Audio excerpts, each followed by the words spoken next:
अस्सलामु अलैकुम वरहमतुल्लाहि वबरकातुहू। मुल्क में जारी महंगाई की लहर को देखते हुए वज़ीर-ए-आज़म इमरान खान का शानदार ऐलान। वज़ीर-ए-आज़म ने पेट्रोलियम मसनूआत की कीमतें बढ़ाने की समरी मुअख्खर कर दी है।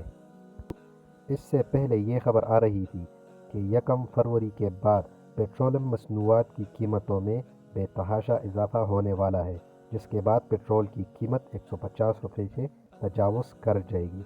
लेकिन वज़ीर-ए-आज़म इमरान खान ने पेट्रोल 11 रुपये और डीज़ल 14 रुपये महंगा करने की समरी को मुस्तरद कर दिया है। ओगरा की जानिब से पेट्रोल 11 रुपये और डीज़ल 14 रुपये महंगा करने की समरी भेजी गई थी, जो कि वज़ीर-ए-आज़म इमरान खान ने मुस्तरद कर दी है।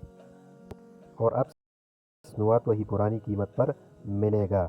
और पेट्रोलियम मसनूआत में सारिफीन को रिलीफ देने के लिए एहसास पेट्रोल कार्ड का इजरा भी जल्द कर दिया जाएगा, जिससे बाइकर हजरात इससे फ़ायदा उठा सकते हैं। अगर आपको आज की वीडियो पसंद आई है, चैनल पर नए थे तो चैनल को ज़रूर सब्सक्राइब कर ले। अगली वीडियो में फिर मिलते हैं। अल्लाह हाफिज़।